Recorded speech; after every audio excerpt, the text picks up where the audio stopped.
La conférence que je vais faire dans un instant là est dans le cadre général de Sensibilia et du thème de cette année qui est le Vincoli.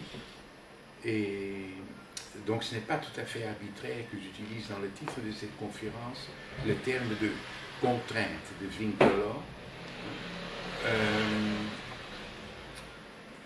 C'est-à-dire ce que je voulais discuter un peu, développer un peu, c'est l'idée que la matière est une contrainte, au sens réel de vincolo, une contrainte de la beauté artistique, esthétique.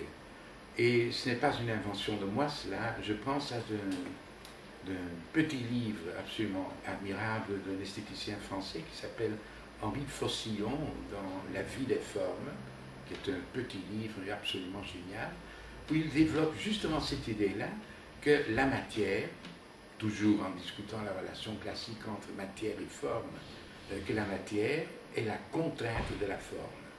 Hein? Constraint, vincolo. Hein? Et je vais développer un peu cela en regardant deux choses complémentaires, si vous voulez. D'une part, quand on regarde un peu l'art contemporain,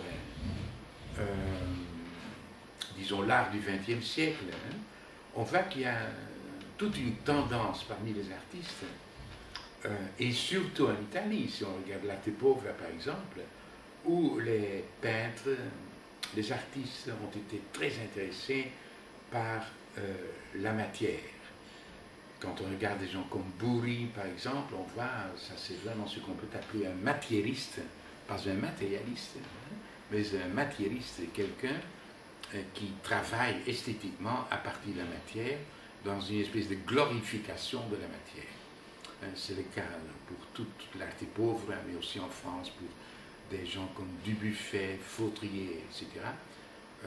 Donc, beaucoup d'artistes, je ne dis pas tous, hein, parce qu'il y a d'autres tendances dans l'art contemporain, par exemple l'art conceptuel, où ce n'est pas du tout le cas, où la matière ne compte pas du tout. Hein, mais il y a quand même beaucoup d'artistes quand même qui sont tout à fait fascinés par les virtualités, les potentialités de la matière. Ça, c'est sur la scène de l'art contemporain. Mais si on regarde maintenant les théories de l'art, les philosophies de l'art, les esthétiques, et ça dès le début, et vous savez l'esthétique, le début de l'esthétique c'est 1750, l'esthétique de Baumgarten, c'est lui qui commence cette discipline soi-disant scientifique, philosophique de l'esthétique, on va voir qu'il n'y a presque pas de théorie consistante, cohérente de la matière et de l'importance de l'input matérialiste, si vous voulez.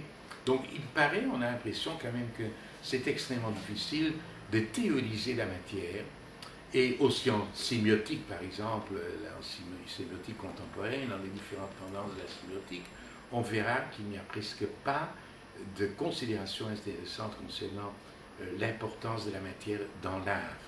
C'est un peu normal, bien sûr, puisque on a toujours dit à partir de Platon, à partir de l'idéalisme, on a toujours dit ce qui intéresse l'art, c'est la forme, hein, c'est l'idée en tant que forme.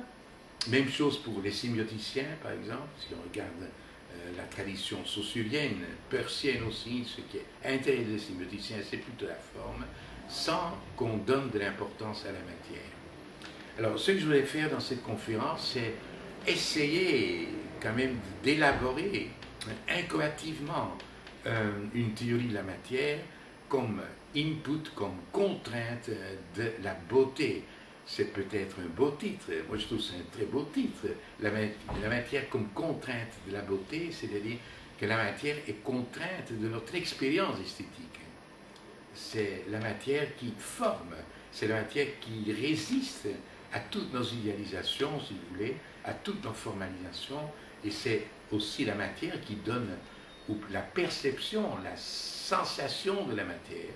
Le thème général, c'est Vincoli su sensibilia. Hein?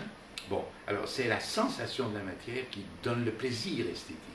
C'est à cause de cette présence de la matière dans l'œuvre d'art, hein, qu'on a un certain plaisir esthétique qui est bien sûr en relation aussi avec la présence du cœur, le fait que notre cœur, que nous percevons, que nous avons la sensation artistique à partir du fonctionnement de notre cœur. à partir de toutes sortes d'esthésies et de synesthésies de notre cœur.